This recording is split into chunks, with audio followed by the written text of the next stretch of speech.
নমস্কার, welcome back to tech speaker. আমি কৌশিক। তো আজ আমরা কথা বলবো ফাইনালি পোকো X3 ব্যাপারে, যেটা ইন্ডিয়াতে আজকে লঞ্চ করছে এবং ইন্ডিয়াতে লঞ্চ হওয়ার কিছুদিনের মধ্যেই বাংলাদেশেও লঞ্চ হয়ে যাবে। তো তোমরা যারা চাইছিলে যে পোকোর কাছ থেকে কিছু নতুন এক্সপেক্ট করা, মানে কোনো নতুন ফোন আনা, কোনো রিব্র্যান্ডেড না করা, তো এইটা কোনো Xiaomi ফোনের রিব্র্যান্ডেড নয়, এটা একদম পোকোর অরিজিনাল ফোন, একদম নতুন ফোন, কোনো রকম কিছু রিব্র্যান্ডেড নয়, আগের ফোনের থেকে কপি পেস্ট কিছু নয়, সব কিছু নতুন দেখতে পাবে। তো অবশ্যই লঞ্চের আগে তোমাদেরকে, এটা আজকে 12:30টায় লঞ্চ আছে, তো লঞ্চের আগে তোমাদেরকে 110% কনফার্ম স্পেসিফিকেশনের ব্যাপারে বলে দেবো, কারণ এই ফোনটা গ্লোবালি অনেক আগেই লঞ্চ করে গেছে এবং গ্লোবালির থেকে অনেক কিছু জায়গায় চেঞ্জেসও করা হয়েছে। সেই চেঞ্জেসগুলোও আমি বলে দেবো এবং বলে দেবো কী কী জায়গায় প্রফিট তোমাদের হবে এই ফোনটা নিলে এবং কী কী জায়গায় লসেস তোমাদের হবে এই ফোনটা নিলে।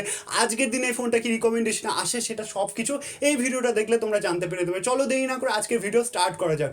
আমাদের ভিডিওতে আমরা প্রথমে ডিজাইন নিয়ে কথা বলি, তো এই ফোনটারও প্রথমে ডিজাইন নিয়েই কথা বলবো। তো এই ফোনটা ডিজাইনের দিকে যদি যাও, ব্যাক প্যানেলে অবশ্যই গ্লসি গার্ডিয়ানের ফিনিশিং দেখতে পাবে, নিচের দিকে পোকোর ব্র্যান্ডিং দেখতে পাবে, ব্যাকটা খুব ইউনিক লাগছে আমার। কিন্তু যদি বিল্ডের কথা বলি, এখানে প্লাস্টিক বা পলিকার্বনেটের ব্যাক কিন্তু তোমরা দেখতে পেয়ে যাবে, কিন্তু ফ্রেমে এখানে একটা চেঞ্জেস করা হয়েছে, ফ্রেমটা অ্যালুমিনিয়ামের ফ্রেম পাবে। তো ইন হ্যান্ড যে ফিলিংটা আসবে সেটা খুব সুন্দর আসবে এই ফোনটার সাথে। এরপর যদি আরও এগিয়ে যায় ফোনটার ব্যাপারে, ফোনটা ডিসপ্লের ব্যাপারে কথা বলি, ডিসপ্লেতে অনেক কিছু চেঞ্জেস করা হয়েছে।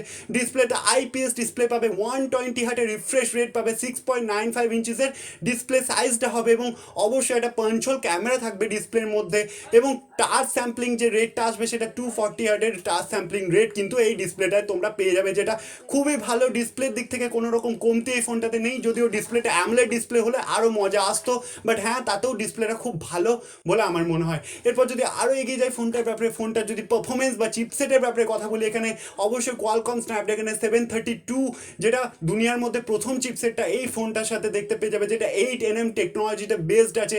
অবশ্যই এই ফোন চিপসেটটার পারফরমেন্সের কথা যদি বলি, পারফরমেন্স তোমরা যেটা স্ন্যাপড্রাগন 730 যে পারফরমেন্সটা পাও ওই রকমই পারফরমেন্স দেখতে পেয়ে যাবে। একটু এনথুতু স্কোরগুলো একটু বাড়িয়ে দিয়েছে, বাকি পারফরমেন্স স্ন্যাপড্রাগন 730 মতোই দেখতে পেয়ে যাবে এবং গেম খেলার জন্য অ্যাড্রিনো 618 জিপিইউটা দেওয়া হয়েছে। তো অবশ্যই পারফরমেন্সও সেরকম কোনো ত্রুটি তোমাদের হবে না, পারফরমেন্সও খুব ভালো পেয়ে যাবে। অবশ্যই আগে পোকো X2 যেটা ছিল তার মতনই পারফরমেন্স পাবে, আর একটু আপগ্রেড করা হয়েছে ফোনটাকে। এবং র্যাম রম অপশনে যদি কথা বলি, যেটা বেস ভেরিয়েন্ট হবে সেটা 6GB 64GB থেকে স্টার্ট হবে, আপ টু 8GB 120 বা 8GB 256GB পর্যন্ত হতে পারে। এবং এখানে স্টোরেজ টাইপ যেটা দেওয়া হয়েছে সেটা UFS 2.1 স্টোরেজ টাইপ দেওয়া হয়েছে এবং LPDDR4X এর র্যাম টাইপ এখানে কিন্তু দেওয়া হয়েছে।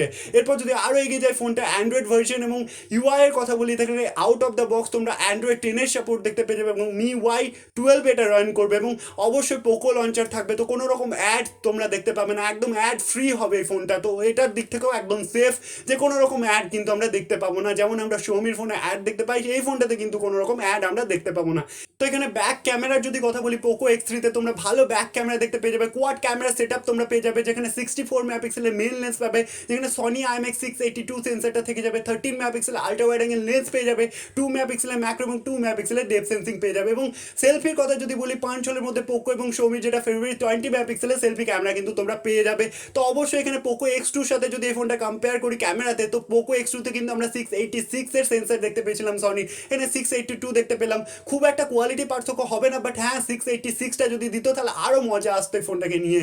এরপর যদি আরও এগিয়ে যায় ফোনটার ব্যাটারি এবং চার্জারের ব্যাপারে কথা বলি, এইখানে একটু যেটা গ্লোবাল ভেরিয়েন্ট তার থেকে একটু আলাদা করা হয়েছে। এখানে অবশ্যই গ্লোবাল ভেরিয়েন্ট আমরা টাইপ সি চার্জার দেখতে পেয়ে যাই, টাইপ সি পিনটা দেখতে পেয়ে যাই, 33 ওয়াটের চার্জার দেখতে পেয়ে যাই, এখানেও 33 ওয়াটের চার্জার এবং টাইপ সি পিন অবশ্যই দেখতে পাবো। কিন্তু একটা চেঞ্জেস করা হয়েছে ব্যাটারিতে এখানে গ্লোবালি যে ভেরিয়েন্টটা সেটা 5000 mAh এর ব্যাটারি দেখতে পেয়েছিলাম, কিন্তু এখানে 6000 mAh এর ব্যাটারি দেখতে পাবো। তোমরা হয়তো জিজ্ঞেস করবে যে লঞ্চের আগে আমি এত কনফিডেন্টলি কি করে বলছি।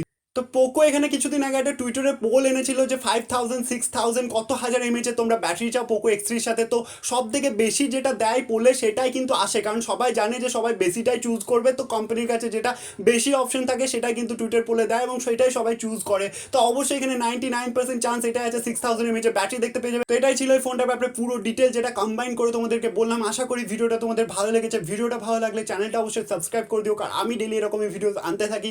কোনো রকম জিজ্ঞাসা বা আস্কিং থাকলে আমাকে নিচে কমেন্ট বক্সে অবশ্যই করতে পারো, ভিডিওটাই লাইক করে যেতে পারো। Thanks for watching.